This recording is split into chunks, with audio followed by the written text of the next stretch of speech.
This is Heart Rhythm TV, and I am Julie Shea here with another episode of Advancing Allies. Our topic for today is developing an atrial fibrillation clinic. With me today, I have Andrea Robinson, who's a nurse practitioner, and Dr. Anish Amin, who is the section chief for electrophysiology, and both of them work at Ohio Health Heart and Vascular in Columbus, Ohio. So welcome, Anish and Andrea. How are you? Good. Thank you for having us. Thanks for joining me today. So, Anish, why an AFib clinic? Can you talk a little bit about what the motivation for your clinic was? Absolutely. I think we all recognize that there's a tremendous amount of need for access for patients who have atrial fibrillation, both in the emergency department, in the outpatient setting, and in the inpatient setting. There are really a limited number of clinicians, I think, that are well suited to provide that care, and we needed to come up with something that was reasonably well structured that could incorporate this large patient flow and organize it for us. The biggest challenges that we had faced prior to opening up an AF clinic was just the number of avenues by which patients would enter into our program. And it created a lot of inconsistency in care. We were missing things, and so we were really looking for a way to help pull all that together and to be able to build some boundaries around taking care of these patients. I mean, it really requires a multi-pronged approach to managing these patients, so kind of having a hub where you can bring these patients in and make sure that you're covering all of these, from behavioral modification to getting them to directed care is so important. So, absolutely. And a lot of it is not just being able to create the pathways that can get them to address risk factors, whether it's obesity or sleep apnea, hypertension, or even engage in conversation around barriers around what may be limiting them from getting anticoagulation or rhythm control strategies. But it's also finding the time and place to have those conversations. Yeah. So the 15-minute appointment with me or a nurse practitioner in clinic is just not sufficient to have some of those broader conversations. Yeah, absolutely. So, Andrea, what makes the AFib clinic different than a general EP clinic? Like, what are the specifics? That's a great question. I think a question even that a lot of your partners had in the beginning. Why should they go there and not come to your general EP practice? I think the overarching concept of having standardized pathways for our clinic. We have pathways for patients coming in acutely, whether it's from the emergency department, primary care, even cardiology or EP when patients have an acute episode of AFib.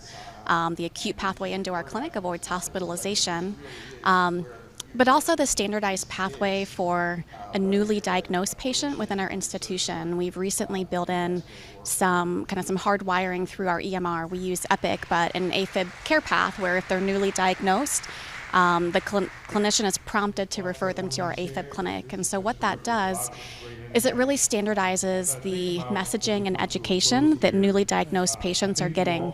So very standardized messaging on us sitting down and discussing disease physiology, going over, having them self-calculate their CHA2DS2-VASc score, choosing an option for stroke risk reduction, educating them on options of rate versus rhythm control, antiarrhythmic drug therapy, and catheter ablation, and then strategically going through and talking about risk factors in a very formatted fashion. And then they leave with a standardized plan. So by having that pathway coming in, we can really ensure that every newly diagnosed patient within our institution gets that same consistent messaging at least once before they go out and are dispersed among either cardiology or electrophysiology. I think that's just the biggest thing is that we're all human. So yes, as Andrea mentioned, when we first brought the concept to some of the clinicians and the docs in particular, they said, I already do this. I already talk about these things. And that may be true. They just don't do it every time. And we brought some data back to kind of show folks that, no, we don't do this every time. We might do it more proficiently than our colleagues in clinical cardiology or primary care, but days get busy and things get tight, and you sometimes run in and out of a room and you skip conversations that are not acute. And so finding that structure really gives us the opportunity to say, most of this work is standard work, and if we give people the time, we can get through it. Yeah. Yeah, that brings up an interesting thing about racial equality and such, to make sure that it's a standardized approach so that every patient's getting treated the same way, I think is. Yeah, and that's incredibly important. So we live in a community that would largely be considered a mid-sized city, but we serve over 47 counties in Ohio, and many of those communities are quite rural, and their experience is markedly different than the experience of folks that are living in the metro area, and their knowledge base and their access to whether it's atrial fib or any other disease therapy is different than what their counterparts are getting in the metro area. So this does give us an opportunity to kind of pull in those communities a little bit tighter to us. That's great. So can you talk a little bit, either of you, about how you implemented this program? Yeah, so implementation, we used a lot of our existing resources as far as finding a physical clinical space, resources for having the patients checked in and registered, but the concept of it really started with, a group approach of getting together, support from operations, from administration, from some of the nurse practitioners and physicians to really just decide on our initial concept and move forward with it. From there, we had a lot of individual work groups, how to figure out our clinical pathways for clinic, how to establish some same-day pathways to be able to offer acute CT or TEE guided cardioversion, what that looks like, establishing some very hardwired clinical pathways for, where we're going to refer patients for weight and sleep modification. But from there, it was pretty, we had a lot of the, existing groundwork already made from our existing practice. So it was, implementation. We just kind of took it and amped it up a little bit. Yep. I think Andrea sells it a little short. Anybody who's developed a new program, obviously we had to bring in all the stakeholders into a room, but aligning those stakeholders is a different story. And so, there's a lot of grunt work that goes into making sure that referring communities, our cardiologists, the APPs, the administrative folks are finding value in what we're trying to develop. And so, we did have to develop traditional pro formas and business models for how this was going to accelerate the care of this population, especially because we were investing a tremendous amount of resources. Yep. And at first, it was sort of this, shoestring approach of just kind of skirting some of our existing resources into the space. Yep. But then as we were able to prove that there was, value, we were able to then request unique resources for the space. Yep. Did you have any roadblocks along the way?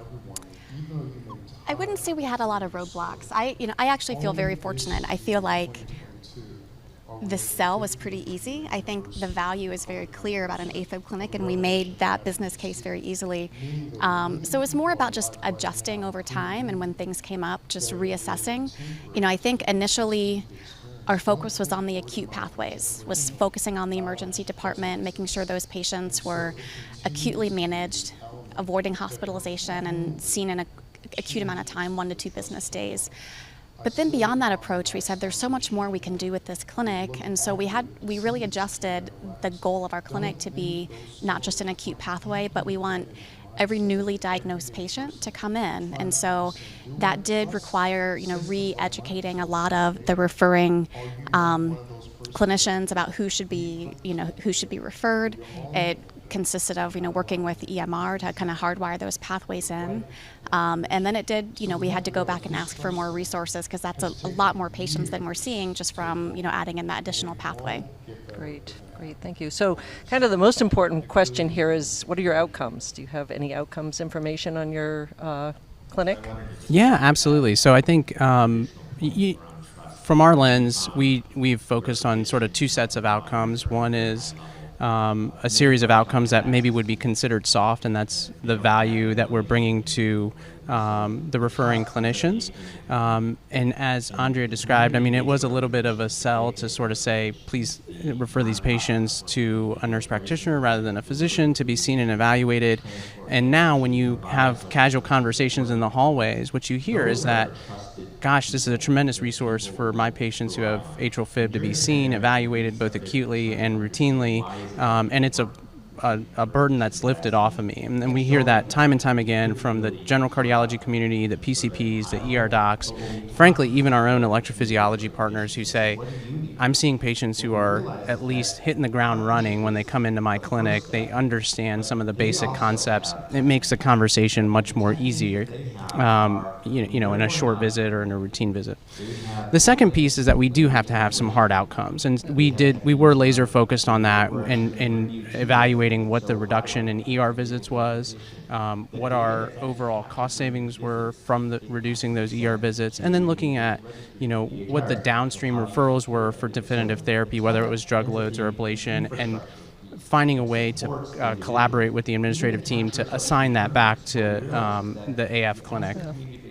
And then, of course, finding satisfaction in the fact that patients have early access, not just acute access, but they have early access to definitive therapies, and that means they have better outcomes. Absolutely. And so we've seen in our work, most of the work led by Andrea, that with patients who are coming in through the AF clinic, there's generally going to be somewhere between a 70 and 80% reduction in the diagnosis to ablation time compared to if they're coming to see me, and that's largely because they're getting held up in waiting times, for an appointment. Yeah, wait times, exactly. referrals, all that kind of stuff.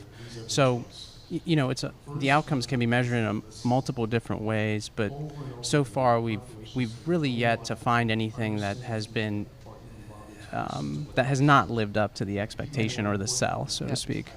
That's great.